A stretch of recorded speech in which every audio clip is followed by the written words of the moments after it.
Hey, what's happening everyone? This is Swish Culture. The first big trade of the offseason is here. I know we're not technically in the offseason yet, but the trade can be pushed through till then, but for all intents and purposes, this trade is done. Kemba Walker has been traded to the Oklahoma City Thunder. For those of you who watch the Celtics, you know the Celtics signed Kemba on a 4-year deal back in July of 2019 worth $141 million. Both Kyrie and Al Horford entered free agency that year, and obviously the Celtics were not too keen on getting either player back. They parted ways and Kyrie went to the Nets while Horford went to the Sixers. After the aging Al Horford got traded to the 76ers on a massive contract worth $109 million over 4 years, he then went to OKC where he barely started the season before being sat on the bench as the Thunder focused on their young core. Now, 2 years after his departure in free agency, Horford is back with the Celtics in a trade deal that sends Horford, along with Moses Brown and a 2023 second round pick, for Kemba, a 2021 first round pick, and a 2025 second round pick. This is insane. If anyone even thought to rumor this trade, it would have been laughed at, but here we are. After the Celtics completely blew it this season, losing in the first round 4-1 to the Brooklyn Nets, General Manager Danny Ainge left his position and Brad Stevens took over his responsibilities as President of Basketball Operations. Yes, this means the Celtics, as I mentioned in my last video, are looking for a head coach, but this is kind of weird in a way to get traded by the guy that was your coach for the past 2 years. It kind of makes you wonder what he'd been thinking about you this whole time. If you've been watching and enjoying the content, don't forget to like the video, subscribe to the channel, and tap that notification bell so you stay updated on all my latest videos.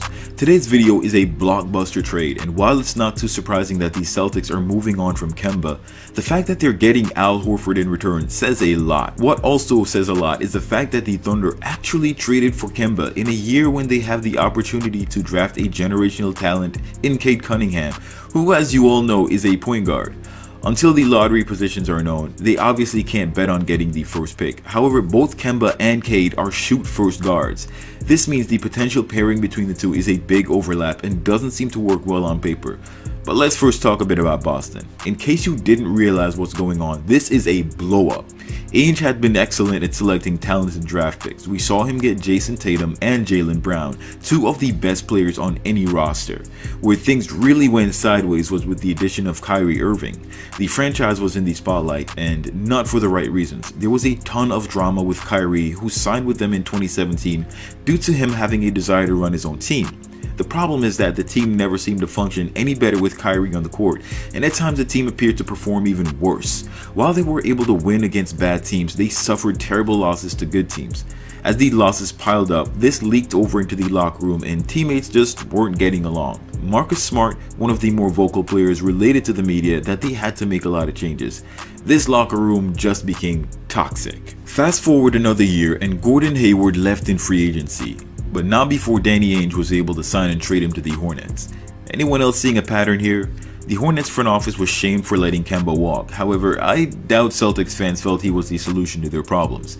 The year prior to coming to the Celtics, Kemba averaged 25.6 points per game. However, in his 2 years since, he's averaged 20 points per game and 19 points per game in consecutive years. While he was the first option on the Hornets, his role diminished with the Celtics. However, there just wasn't enough talent to get the Celtics over the top. After making the conference finals in 2020 and losing to the Miami Heat, they were expecting to perform better this year. Except, as I mentioned, they let Gordon Hayward leave for Charlotte, and with a less talented team, had a much worse regular season record, barely making 500, whereas they were 48-24 last year. They only won 36 games this year. The postseason came and they were bounced in the first round by the Nets in a gentleman's sweep.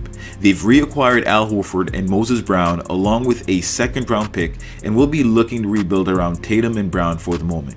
Obviously, they have Tristan Thompson and Daniel Theis, so there are more trades to be made, and I'm guessing they will move on from Thompson in short order. OKC, on the other hand, really surprised me with the signing of Kemba, however, not with the parting of Horford. I had discussed that the Thunder were focused on their young guys and letting Horford sit instead of affording him any playing time for the second half of the season. Kemba is 31 years old, and not exactly a young player to be building around. My guess is that OKC acquired Kemba only for the short term and will be moving on. Otherwise, this is even more confusing than Horford going back to the Celtics.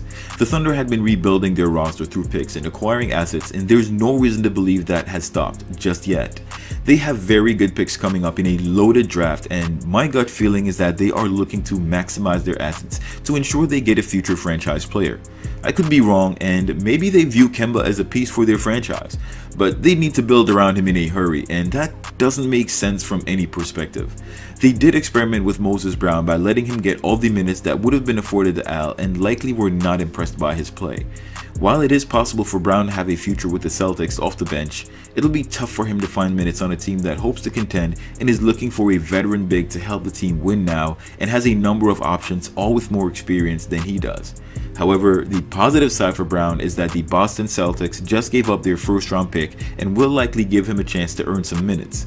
OKC, on the other hand, has gotten their 1 millionth first round pick over the next 6 years and will draft consecutive picks 1 through 30 in every NBA draft from here on out. The 16th pick was likely key for OKC to complete this trade, and while it might be tough to say who won this trade, OKC definitely didn't lose. There is bound to be some value for Kemba in free agency, and I'm fairly certain that OKC is banking on this going into the offseason. They'll likely use him to acquire more picks and try to rebuild as much as they can from this draft. Kemba just doesn't fit very well with Cade, and the team will need a primary facilitator. They also are currently in need of a big man, and don't be surprised if somehow OKC manages to get both Cunningham and Mobley in this draft, or even Jalen Green, or Suggs. The point is that with OKC's assets, this draft with the talent that's available gives OKC an opportunity to rebuild unlike any other team. Regardless of what they do end up doing, however, the offseason is just getting started, and I can't wait for the next bombshells to drop. Let me know what you think in the comments. Are the Celtics planning on keeping all 4 of their big men? Do the Thunder plan on holding on to Kemba, or will he be traded? Post your thoughts below and I'll respond to them as I can. Don't forget to like the video, subscribe to the channel for more content. Till next time. Swish. I got so hard when he gets served. Call me Lonzo Ball, bitches get swerved. Usually I don't get down with these girls, but tonight it's on my mind, so I might eat these words. I just wanna